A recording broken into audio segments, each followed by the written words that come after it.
Hello students, welcome to Edubrain. मैं हूं प्रकाश और आज हम लोग क्लास 10th ज्योग्राफी करेंगे। First chapter resources and development.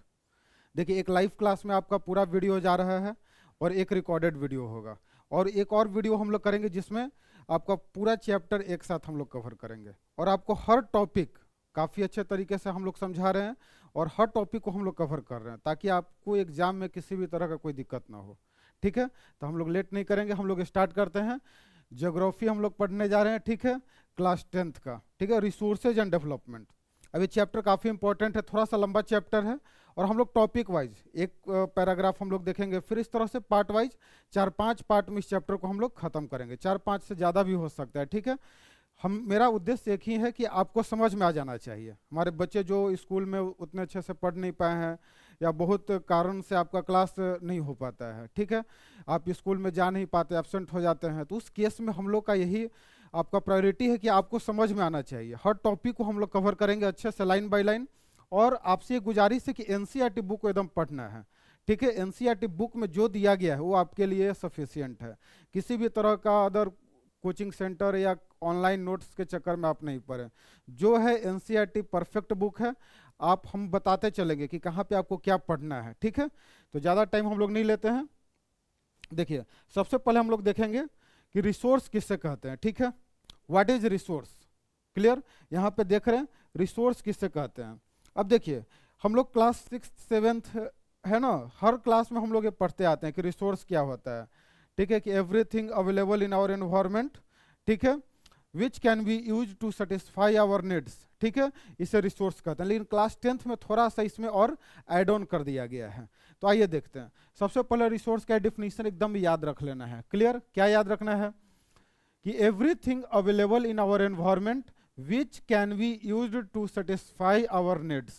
ठीक है, एनवायरनमेंट में, ठीक है, वो प्रत्येक वस्तु जो मौजूद है जो हमारे नीड्स को क्या करता है, सेटिस्फाई करता है।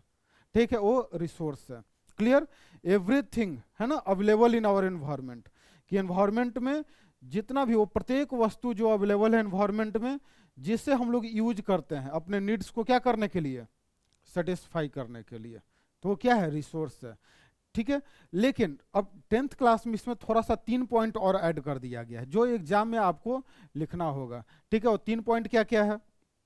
पहला है, it is technologically accessible, economically feasible and culturally acceptable. ये 3 पॉइंट आपको एकदम याद रख लेना है। समझ में आ रहा है बात, क्या क्या है। पहला है, टेक्नोलॉजिकली एक्सेसिबल होना चाहिए। अब इसका मतलब क्या है कि जैसे बहुत सारा रिसोर्स हम लोग यूज करते हैं, जैसे एक सिंपल सा एग्जांपल देखते हैं, H2O लेते हैं। ठीक है, पानी जो है आपका, वाटर। ठीक है, अब इसमें हम लोग अब ये केमिस्ट्री वाले सर से आप पढ़ेंगे। ठीक है, इसमें क्या होता है कैसे। अब इसमें 2 हाइड्रोजन है, 1 ऑक्सीजन। ठीक है, अब हाइड्रोजन को हम लोग एज ए फ्यूल भी यूज कर सकते हैं। ठीक है, जैसे आप किसी से सुनते होंगे बोलते हुए कि आने वाला समय में पानी से वो चलेगा गाड़ी वगैरह। ठीक है, अब पानी से जब गाड़ी चलेगा तो कैसे चलेगा, तो पानी, यही कहने का मतलब कि H2O जो है वाटर, उसे हाइड्रोजन को क्या किया जाएगा, सेपरेट किया जाएगा।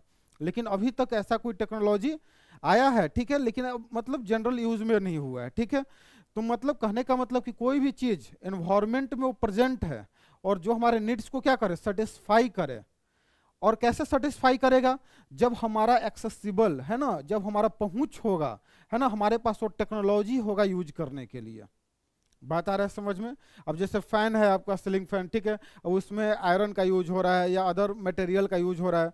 अब मान लीजिए आयरन ऐसे ही रखा हुआ है, तो क्या उससे हमें पंखा मतलब हवा लग रहा है क्या, नहीं। अब कैपेसिटर बनाया गया, ठीक है, तो टेक्नोलॉजिकल एक्सेसिबल होना चाहिए। क्लियर। दूसरा क्या है, इकोनॉमिकली फिजिबल होना चाहिए। अब सपोज डेट हमारे पास टेक्नोलॉजी भी आ गया, ठीक है, हमारे पास टेक्नोलॉजी भी आ गया कि जो H2O को क्या करे, हाइड्रोजन को सेपरेट कर दे वाटर से, क्या हाइड्रोजन को एज अ फ्यूल हम लोग यूज कर सकते हैं। क्लियर, लेकिन क्या वो इकोनॉमिकली फिजिबल है या नहीं है। अब मान लीजिए पेट्रोल पंप पे जैसे हम लोग पेट्रोल भराने जाते हैं, अब hydrogen as a fuel available हो गया, हम लोग भी हाइड्रोजन एज अ फ्यूल को मतलब उसका यूज करने लगे। पेट्रोल पंप वहाँ पे गए जहाँ हाइड्रोजन का वो पेट्रोल पंप है, कहने का मतलब फ्यूल। ठीक है, अब वहाँ पे मान लीजिए 1 लाख रुपए वो लीटर बिकने लगे। समझ में आ रहा है, तो इकोनॉमिकल फिजिबल नहीं होगा वो। समझ में आ रहा है बात। तो क्या होना चाहिए, टेक्नोलॉजी हमारे पास अवेलेबल होना चाहिए और इसके साथ साथ इकोनॉमिकली फिजिबल होना चाहिए, मतलब आर्थिक रूप से वो संभव होना चाहिए कि मार्केट में जिसे सभी लोग आसानी से खरीद सकें। समझ में आ रहा है? और तीसरा पॉइंट क्या है, कल्चरली एक्सेप्टेबल होना चाहिए, मतलब सोसाइटी उसको एक्सेप्ट करे। जैसे न्यूक्लियर एनर्जी है सपोज डेट, ठीक है। अब न्यूक्लियर एनर्जी में क्या है, जैसे एटम बम बनाया गया, तो एटम बम क्या है, वो डिस्ट्रक्शन करता है सोसाइटी को, सोसाइटी का विनाश होता है उससे। बात आ रहा है समझ में? अब उसी तरह से क्या है कि ये सांस्कृतिक रूप से है ना, सोसाइटी उसको एक्सेप्ट करे। अब वही न्यूक्लियर एनर्जी से अगर इलेक्ट्रिसिटी बनाया जा रहा है, तब क्या है, तब उससे दुनिया एक्सेप्ट कर रहा है, सोसाइटी वो एक्सेप्टेबल है।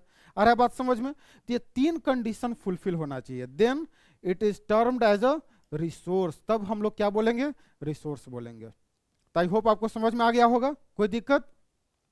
Everything available in our environment which can be use to satisfy our needs, जो हमारे नीड्स को, हमारे जरूरत को है ना, जो मानवीय आवश्यकता को क्या करे, फुलफिल करे। समझ में आ रहा है? और तीन कंडीशन है क्या क्या, कि वो टेक्नोलॉजिकली एक्सेसिबल होना चाहिए, इकोनॉमिकली फिजिबल होना चाहिए। अब जैसे सोलर एनर्जी है, तो ऐसा तो नहीं है कि बहुत पहले से ही सोलर एनर्जी का लोग यूज कर रहे थे। आ रहा बात समझ में? तो वो टेक्नोलॉजी हमारे पास आया तभी तो सोलर एनर्जी का हम लोग यूज करने लगे। तो टेक्नोलॉजिकल एक्सेसिबल, फिर इकोनॉमिकली फिजिबल होना चाहिए। जैसे शुरुआती दौर में अभी भी बहुत सारे लोग उतना ज़्यादा सोलर एनर्जी का यूज नहीं कर रहे, सोलर प्लेट जो अपने छतों पे लगाते हैं नहीं लग रहे, लेकिन सरकार के द्वारा प्रमोट किया जा रहा है।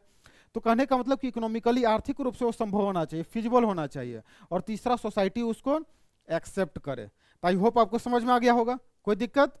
तो इसे रिसोर्स कहते हैं। अब ये डिफिनीशन शुरुआत हम लोग कर रहे हैं, ठीक है।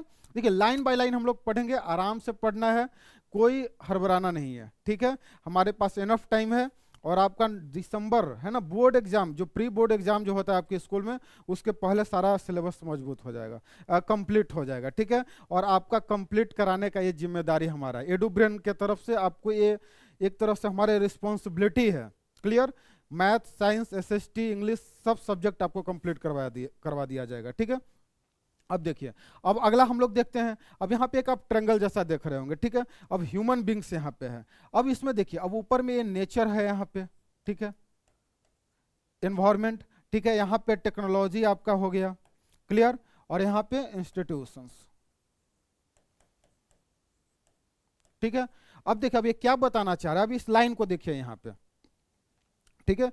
देखिए यहाँ पे हम लोग इसको थोड़ा सा चेंज कर लेते हैं, रेड ले लेते हैं, ठीक है। अब देखिए, interdependent relationship between nature, technology and institutions.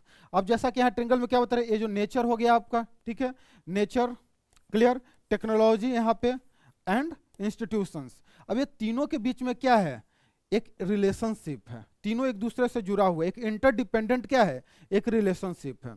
समझ में आ रहा है? अब कैसे है, जैसे क्या होता है कि हम लोग अपने जो ह्यूमंस है, अपने नीड्स को पूरा करने के लिए हम लोग रिसोर्स का यूज कर रहे हैं, ठीक है। अब नेचर में कोई भी चीज जो अवेलेबल है, अब उसका क्या होता है कि उसको क्रिएट करना पड़ता है, क्या करना पड़ता है, रिसोर्स बनाना पड़ता है। ऐसे ही कोई चीज रिसोर्स नहीं होता है। आ रहा है बात समझ में? उसे रिसोर्स क्या करना पड़ता है, क्रिएट करना पड़ता है। अब कैसे करते हैं, तो with the help of technology, technology के मदद से, ठीक है। फिर इंस्टीट्यूशन हम लोग सेटअप करते हैं। समझ में आ रहा है? और इस सब का यूज कौन कर रहा है, ह्यूमन बींग्स, बीच में कौन है, ह्यूमन बींग्स है। तो ह्यूमन बींग्स जो है वो नेचर, ठीक है, नेचर में जो रॉ मटेरियल जो अवेलेबल है, ठीक है, उसे चीज़ों को ट्रांसफॉर्म करता है टेक्नोलॉजी की मदद से, ठीक है। इंस्टीट्यूशन सेटअप करके, जैसे कोई भी चीज़ है, जैसे बोर्ड है, ठीक है, तो कहीं ये बना होगा, वर्कशॉप इसका होगा, फैक्ट्री इंडस्ट्री में बना होगा। समझ में आ रहा है? जैसे आप स्कूल में जाते होंगे, जो बेंच है आपका लकड़ी का बना हुआ, जो फैन है कि नहीं, तो कहीं ना कहीं बनता है। आ रहा बात समझ में? तो वही चीज यहाँ पे है कि ये तीनों के बीच में क्या है, एक इंटरडिपेंडेंट रिलेशनशिप है, तीनों एक दूसरे से क्या जुड़ा हुआ है, ठीक है। और ह्यूमन बींग्स अपने आवश्यकता अनुसार, अपने जरूरत के अनुसार क्या कर रहा है, रिसोर्स क्रिएट कर रहा है। बात आ रहा है समझ में? ठीक है।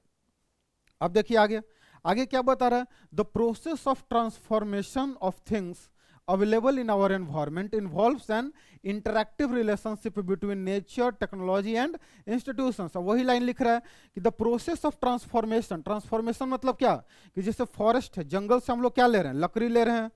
अब बेंच अगर बनाना है, टेबल बनाना है, तो ऐसा तो नहीं है कि जंगल सीधे से हम लोग टेबल तोड़ के ला रहे हैं, बेंच तोड़ के लाते हैं, या कुर्सी चेयर नहीं ना, उसको क्या करना पड़ता है, ट्रांसफॉर्म करता है, वो रॉ मटेरियल है। जैसे वुड क्या हो गया, फॉरेस्ट से हम लोग को क्या मिला, ठीक, वुड मिल रहा है। अब इसको हम लोग ट्रांसफॉर्म कर रहे हैं, क्या करते हैं, ट्रांसफॉर्म करते हैं, ठीक है ना। तो उसी तरह से बता कि the process of transformation of things, जो थिंग्स जो हम लोग को अवेलेबल है नेचर में, उसका क्या करना पड़ता है, ट्रांसफॉर्मेशन करना पड़ता है। अब इस प्रोसेस में है ना, अवेलेबल इन आवर एनवायरनमेंट, जो वस्तु जो मौजूद है एनवायरनमेंट में, उसको क्या करना पड़ता है, ट्रांसफॉर्म करना पड़ता है, ठीक है। और यही ट्रांसफॉर्मेशन में क्या हम लोग इंटरेक्ट करते हैं, किससे, नेचर, टेक्नोलॉजी एंड इंस्टीट्यूशंस, समझ में आ रहा है। और एक इंटरडिपेंडेंट रिलेशनशिप है दोनों तीनों के बीच में, समझ में आ गया। फिर आगे क्या बता रहा है, human beings interact with nature through technology, है ना। ह्यूमन बींग्स क्या करता है, नेचर से इंटरेक्ट करता है, किसके मदद से, टेक्नोलॉजी, है ना। And create institutions to accelerate their economic development, और इंस्टीट्यूशंस मतलब इंडस्ट्री बनाता है कि नहीं।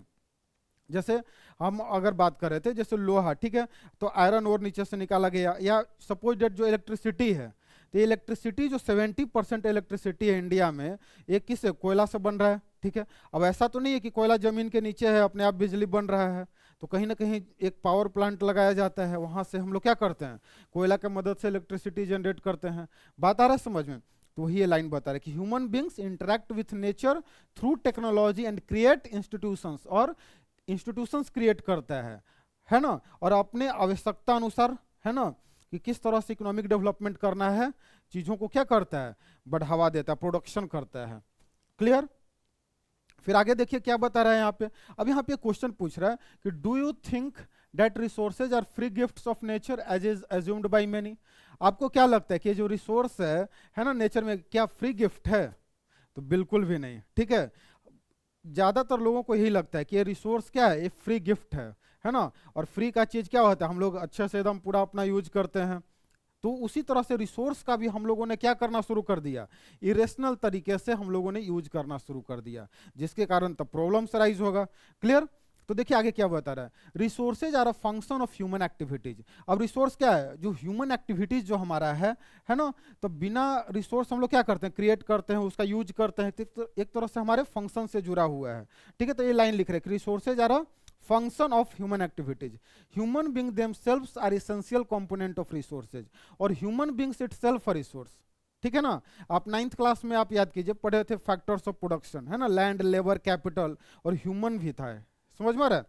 तो उसी तरह से यहाँ पे क्या होता है कि ह्यूमन खुद एक रिसोर्स है। अगर मान लीजिए जो भी नेचर में अवेलेबल है, आखिर टेक्नोलॉजी कौन बनाएगा, समझ में आ रहा है। टेक्नोलॉजी जो है तो उसको बनाने के लिए क्या चाहिए, ह्यूमन ही तो बनाएगा अपने स्किल के थ्रू, समझ में आ रहा है। तो ये चीज है। अब they transform material available in our environment into a resource and use them. अब क्या बता रहा है कि ह्यूमन खुद एक रिसोर्स है, human being themselves are essential component of resources. अब क्यों, क्योंकि दे ट्रांसफॉर्म, है ना, essential, they transform material available in our environment, कि हमारे एनवायरनमेंट में जो मटेरियल अवेलेबल है उससे वो क्या करता है, ट्रांसफॉर्म करता है अपने जरूरत के हिसाब से, और उसका क्या करता है, यूज करता है। बात आ रहा है समझ में। फिर आगे क्या बता रहा है इसमें देखिए, these resources can be classified in the following veg. अब जो रिसोर्स है ये हमारे पास, ठीक है। अब इसको जैसे स्कूल में हम लोग जाते हैं तो क्या होता है, बच्चे के नॉलेज के अनुसार, है कि नहीं, और उसके एज के अनुसार अलग अलग क्लास में बांट दिया जाता है। उसी तरह से रिसोर्स एक तरह का तो है नहीं, हम लोग नंबर ऑफ रिसोर्स यूज करते हैं, तो उसको भी अलग अलग तरह में क्या कर दिया गया, क्लासिफाई कर दिया गया है, ठीक है। तो देखिए यहाँ पे क्या बता रहा है, on the basis of origin, क्या है, बायोटिक एंड अबायोटिक रिसोर्स है।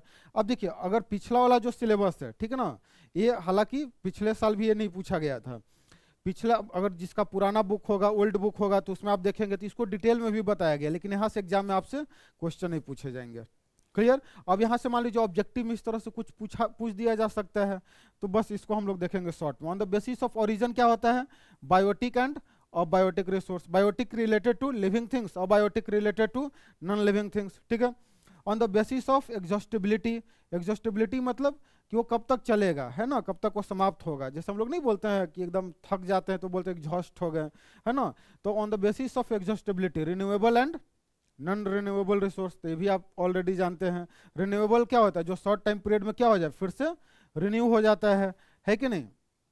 और नॉन रिन्यूएबल में क्या होता है कि एक बार यूज कर लिया फिर, जैसे अब कोयला है, क्या है, नॉन रिन्यूएबल रिसोर्स है, अब इसको बनने में लाखों साल लग जाते हैं। मिट्टी क्या है, सॉइल, 1 सेंटीमीटर सॉइल फॉर्मेशन में लाखों मिलियन ऑफ ईयर्स लग जाते हैं, ठीक है। फिर on the basis of ownership क्या है, individual, community, national and international.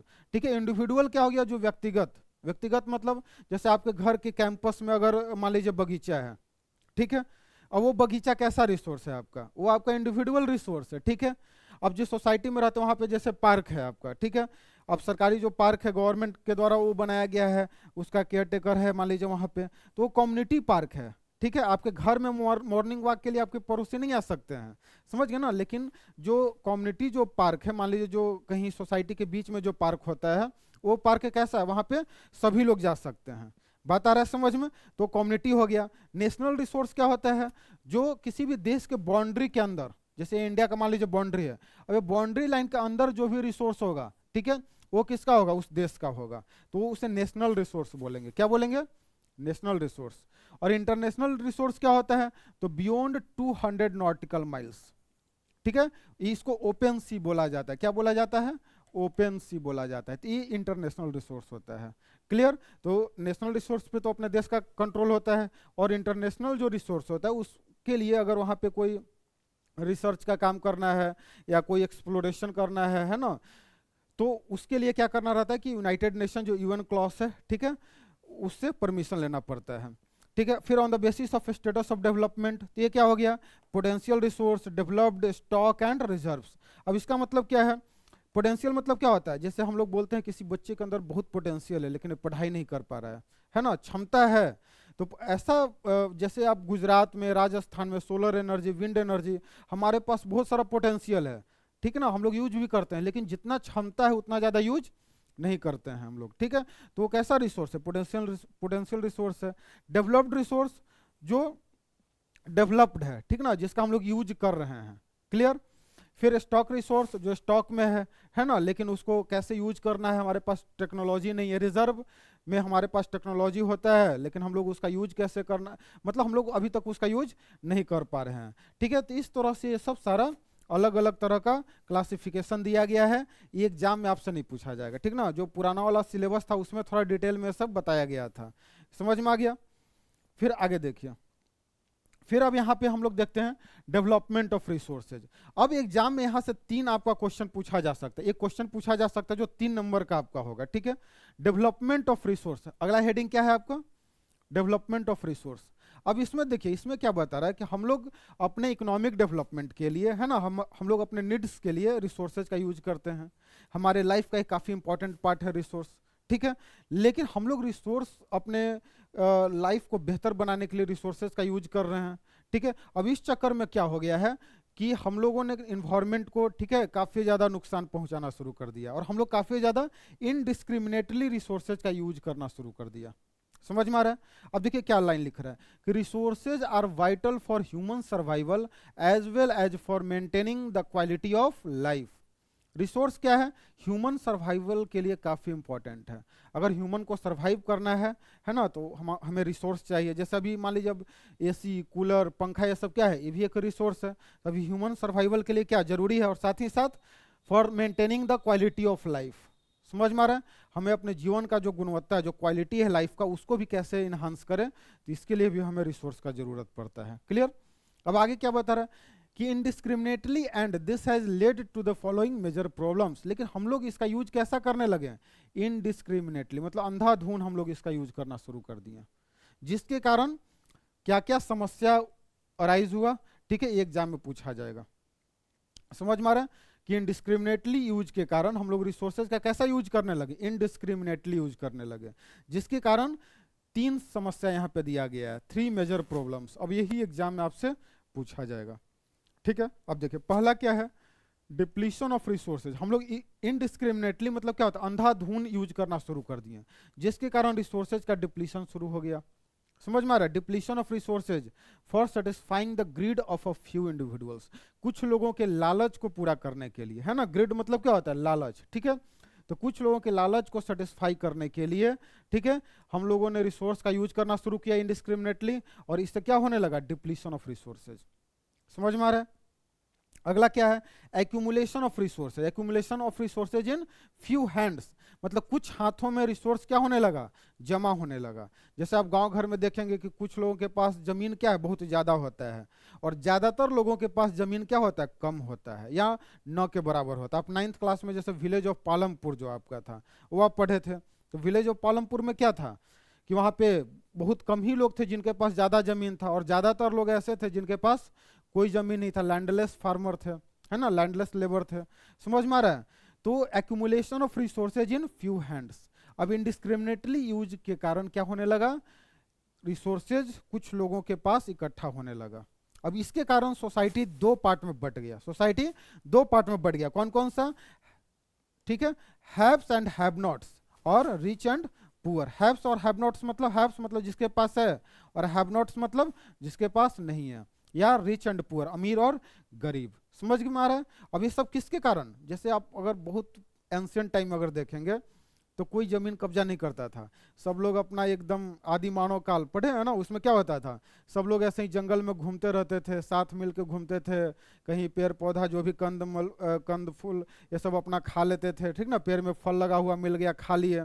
कोई जमीन कब्जा नहीं करता था, बाउंड्री नहीं मारता था कि ये मेरा जमीन है ये तुम्हारा जमीन है, सब लोग अपना आराम से रहता था। लेकिन धीरे धीरे क्या हो गया, इनडिस्क्रिमिनेटली यूज के कारण, लोगों के ग्रिड के कारण, ठीक है ना, लोगों ने रिसोर्स का क्या करना शुरू कर दिया, इनडिस्क्रिमिनेटली यूज करना शुरू किया।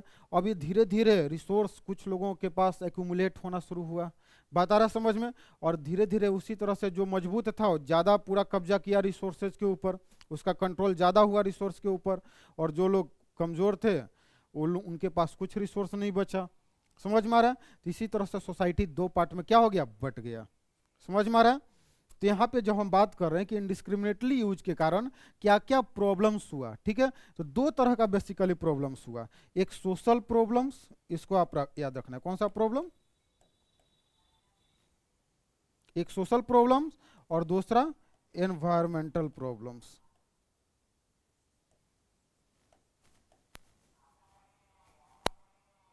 ठीक है, सोशल प्रॉब्लम्स और कौन सा, एनवायरमेंटल प्रॉब्लम्स। सोशल प्रॉब्लम्स क्या हुआ कि इनइक्वलिटी सोसाइटी में बढ़ा, क्या बढ़ा, इनइक्वलिटी, जिसके कारण अमीर और गरीब, है ना, रिच और poor, haves and have nots, ठीक है। और एनवायरमेंटल प्रॉब्लम्स में क्या हुआ, तो देखिए अगला point, indiscriminate exploitation of resources has led to the global ecological crisis, है ना। इनडिस्क्रिमिनेट एक्सप्लॉयटेशन ऑफ रिसोर्स के कारण हम लोग रिसोर्स का एकदम शोषण करना शुरू किया अंधाधुंध, ठीक है, जिसके कारण इकोलॉजिकल क्राइसिस स्टार्ट हुआ, है ना। इकोसिस्टम पढ़े हैं ना, ठीक है। अब क्या क्या, जैसे ग्लोबल वार्मिंग हो गया आपका, ozone layer depletion, environmental pollution, है ना, लैंड डिग्रेडेशन, ठीक है। अब ग्लोबल वार्मिंग क्या होता है, जिसमें अर्थ का टेम्परेचर क्या हो रहा है, दिन पर दिन बढ़ते जा रहा है, ग्लेशियर वगैरह पिघल रहा है, फ्लड ये सब, सुनामी ये सब आएगा ज़्यादा, ठीक है।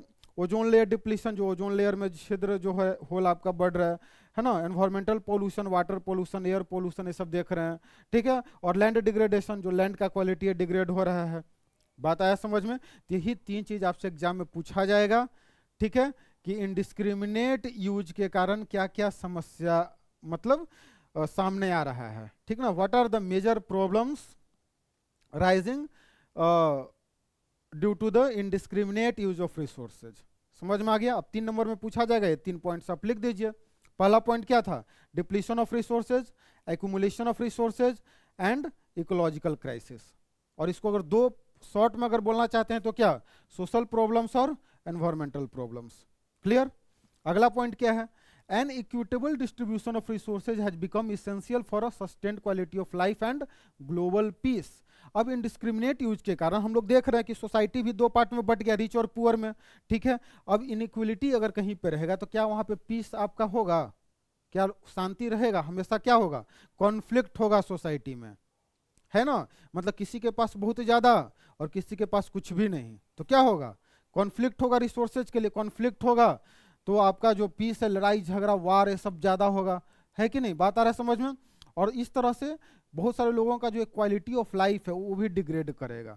तो इसके लिए जब इनइक्वलिटी आपका बढ़ रहा है सोसाइटी में, तो भाई रिसोर्स का कैसा डिस्ट्रीब्यूशन जरूरी है, equitable distribution of resources has become essential for a sustained quality of life and global piece.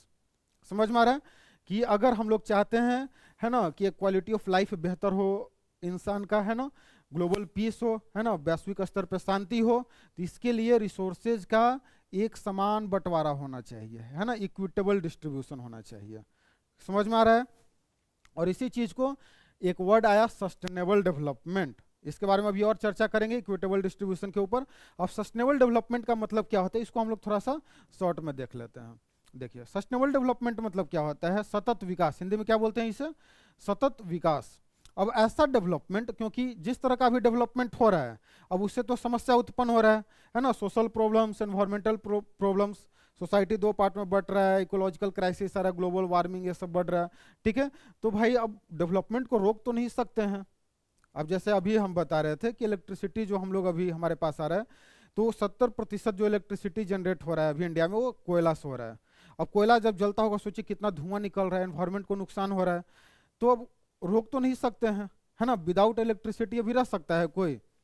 यहाँ 2 दिन मोबाइल एक दिन डिस्चार्ज हो जाते हैं 1 घंटे के लिए, तो हम लोग बेचैन हो जाते हैं। अब सोचिए लाइन अगर 10 दिन अगर कट जाए तो क्या हालत होगा।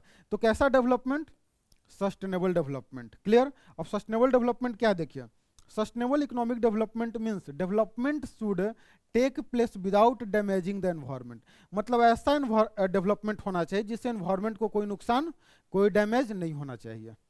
समझ में आ रहा है? ठीक है, development should take place without damaging the environment. Development कैसा होना चाहिए, ऐसा डेवलपमेंट होना चाहिए, है ना, जो एनवायरमेंट को डैमेज न करे। And development in the present should not compromise with the needs of the future generation. और प्रेजेंट में भी डेवलपमेंट होना चाहिए, लेकिन वो प्रेजेंट का डेवलपमेंट फ्यूचर जनरेशन के नीड्स से, है ना, उस समय के लोगों के जो नीड्स हैं, है ना, जो डिमांड्स है, उससे कोई समझौता, कोई कॉम्प्रोमाइज नहीं होना चाहिए।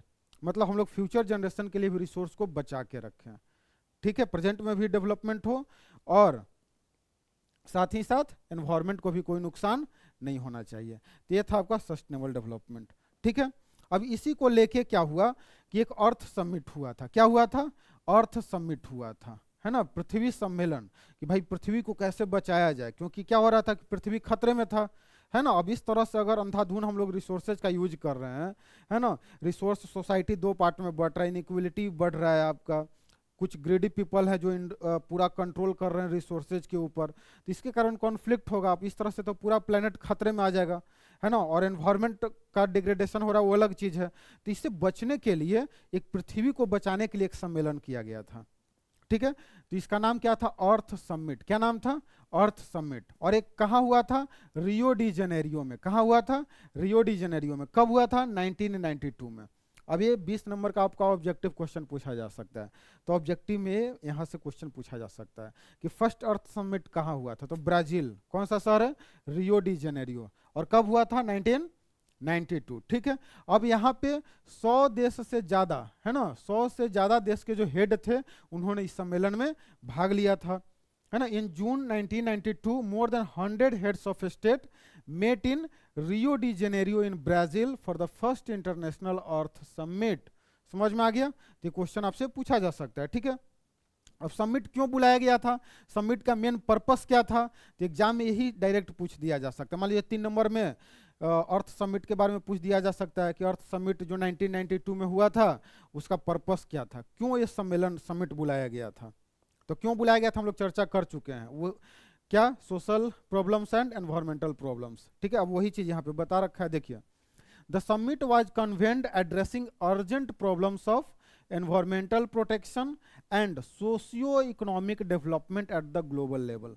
क्या बता रहा है कि अर्जेंट प्रॉब्लम्स, है ना, अर्जेंट तो है ही भाई। अब इतना जल्दी इकोलॉजिकल क्राइसिस सारा नुकसान हो रहा है, ग्लोबल वार्मिंग, है ना, पॉल्यूशन बढ़ रहा है, तो कैसे इन सब से बचा जाए, इसी के लिए समिट बुलाया गया था, ठीक है। एड्रेस, किसको एड्रेस करने के लिए? Urgent problems of environmental protection, कि कैसे एनवायरमेंटल प्रोटेक्शन किया जाए, कैसे हम अपने एनवायरमेंट को सुरक्षित रख सकते हैं। समझ में आ रहा है? और दूसरा क्या है? And socio economic development. Socio economic मतलब सामाजिक आर्थिक विकास कैसे हो पूरे ग्लोबल लेवल पे। समझ में आ रहा है? तो 2 चीज वही, सोशल और एनवायरमेंटल, ठीक ना, environmental protection and socio economic development, ठीक है, क्लियर। आगे क्या बता रहा है? The assembled leaders signed the declaration on global climatic change and biological diversity ठीक है। अब यहाँ पे जितने भी लोग आए हुए थे अलग अलग देश के लीडर्स लोग, उन्होंने एक घोषणा पत्र पे साइन किया कि इस पे global climatic change and biological diversity पे, है ना, कि जो बायोलॉजिकल डाइवर्सिटी इसको कैसे बचाना है ना, जो क्लाइमेट चेंज हो रहा है इससे कैसे निपटना है पूरे विश्व को, इन सारे चीज़ों के ऊपर चर्चा किया गया था। समझ में आ गया। आगे क्या बता रहा है, the Rio convention endorse the global forest principles and adopted agenda 21 for achieving sustainable development in the 21st century, कि 21st सेंचुरी में कैसा सस्टेनेबल डेवलपमेंट हो, इसके लिए सभी देश के लोगों ने मिलकर एक एजेंडा 21 पे साइन किया। समझ, क्या अडॉप्ट किया लोगों ने, एजेंडा 21। एजेंडा 21 क्या था इसको हम लोग देखेंगे अभी, ठीक है। और किस पे साइन किया था, endorse the global forest principles, कि भाई फॉरेस्ट को कैसे संरक्षित किया जाए, कैसे बचाया जाए, ठीक है, इसके ऊपर। अब एजेंडा 21 क्या था तो देखते हैं हम लोग। अब एजेंडा 21 साइन कहाँ हुआ था, इसी अर्थ समिट में साइन किया गया था, अडॉप्ट किया गया था। अब इसमें क्या बात किया गया था तो देखिए, अब एग्जाम में एजेंडा 21 भी आ जा सकता है, तो अब यहाँ से आप लिखेंगे, देखिए, it is the declaration signed by world leaders in 1992 at the United nation conference on environment and development, UNCED। अब एक तरह का एक डिक्लेरेशन था, ठीक है, घोषणा पत्र, ठीक है, जिसपे विश्व के जितने भी जो लीडर्स लोग जो समिट में भाग लिए थे 1992 में, उन सभी लोगों ने इस पे साइन किया था। और कहाँ पे, तो यूनाइटेड नेशन के द्वारा जो एनवायरनमेंट एंड डेवलपमेंट जो एक आपका प्रोग्राम है, जिसके तहत ही ये अर्थ समिट कराया गया था, ठीक है, यहीं पे लोगों ने भाग लिया था और एजेंडा 21 को लोगों ने अडॉप्ट किया था। क्लियर। अब लोगों कहने का मतलब कि अलग अलग देश के जो हेड थे, ठीक है। फिर आगे इसका एम क्या था एजेंडा 21 का, तो देखिए, its aim at achieving global sustainable development, इसका मेन एम क्या था कि किस तरह से सस्टेनेबल डेवलपमेंट को हम लोग अचीव करें, मतलब वर्ल्ड लेवल पे सस्टेनेबल डेवलपमेंट कैसे हो। सस्टेनेबल डेवलपमेंट हम लोग कवर कर चुके हैं, जिसमें एनवायरनमेंट को नुकसान नहीं होना चाहिए और फ्यूचर जनरेशन के नीड्स से भी कोई कॉम्प्रोमाइज नहीं होना चाहिए। आगे देखिए, it is an agenda to combat environmental change damage, sorry, अब ये एजेंडा का मेन मकसद क्या था, टू कॉम्बैट एनवायरमेंटल डैमेज, कि जो एनवायरमेंटल डैमेज हो रहा था, ठीक ना, जो ओजोन लेयर डिप्लीशन हो रहा था, ग्लोबल वार्मिंग, इससे कैसे बचना है ना, पॉवर्टी जो गरीबी है ना, सोशियो इकोनॉमिक डेवलपमेंट, देखिए यहाँ पे लिखा हुआ है ना, सोशियो इकोनॉमिक डेवलपमेंट, तो पॉवर्टी से कैसे बचा जाए, डिजीज थ्रू जो बीमारी, जैसा अभी कोविड-19 आया था, ठीक है, तो कितने लोग उसमें अलग सभी देश के लोग प्रभावित हुए थे, तो इस तरह का बीमारी भी अगर आए तो कैसे उससे निपटना है, through global cooperation on common interest mutual needs and shared responsibilities, है ना। जैसे आप देखे होंगे ग्लोबल कोऑपरेशन का मतलब कि सब देश एक दूसरे का क्या करें, गरीबी को खत्म करने में, डिजीज को खत्म करने में एक दूसरे का सहायता करें। जैसे पोलियो देखते हैं, पोलियो भी एक तरह का बीमारी था, तो उसका वैक्सीनेशन बचपन में ही बूंद 2 बूंद पिलाया जाता था बच्चों को। तो इस तरह से बहुत सारे देश में पोलियो का जो एक रफ्तार था, मतलब ज़्यादा से ज़्यादा बच्चे लोग शिकार हो रहे थे, उसको रोका गया था। तो इसी तरह से बता रहा है कि जो भी एनवायरमेंटल डैमेज हो, पॉवर्टी गरीबी से कैसे निपटना है, डिजीज हो गया, ये सबसे ग्लोबल लेवल पे एक दूसरे को सहयोग करके, है ना, एक दूसरे की ज़रूरत को देखते हुए सभी लोगों का एक सामूहिक जो रिस्पॉन्सिबिलिटी है उसको समझते हुए एक दूसरे का मदद करना है। और दूसरा ये भी बोला गया, एजेंडा 21 का ऑब्जेक्टिव था कि सारे कंट्री, ठीक है, एक अपना एक लोकल एजेंडा 21 तैयार करें। क्लियर। और इसी तरह से यूनाइटेड नेशन में आपने SDG का नाम सुना होगा, सस्टेनेबल डेवलपमेंट गोल, ठीक है। अब इसमें अलग अलग तरह का सस्टेनेबल डेवलपमेंट गोल्स अलग अलग सेक्टर में यूनाइटेड नेशन के द्वारा एक गोल, एक टारगेट दिया गया है कि 2030 तक, 2030 तक इसको अचीव करना है। तो बात आ रहा है समझ में, ठीक है। तो एक पार्ट आपका कंप्लीट होता है यहाँ पे, ठीक है। अगला पार्ट में हम लोग रिसोर्स प्लानिंग पढ़ेंगे, ठीक है, रिसोर्स प्लानिंग इन इंडिया पढ़ेंगे, फिर कंजर्वेशन पढ़ेंगे, ठीक है। तो यहाँ तक हम लोग क्या क्या पढ़े हैं, अर्थ समिट के बारे में, एजेंडा 21 के बारे में, क्लियर, डिप्लीशन ऑफ कि हम लोग जो इनडिस्क्रिमिनेटली रिसोर्सेज का यूज कर रहे हैं तो क्या क्या समस्या उत्पन्न हुआ, ये सब सारा चीज़, ठीक है। आप सभी को बहुत बहुत धन्यवाद। अगले पार्ट में हम लोग फिर से रिसोर्स प्लानिंग पढ़ेंगे, ठीक है।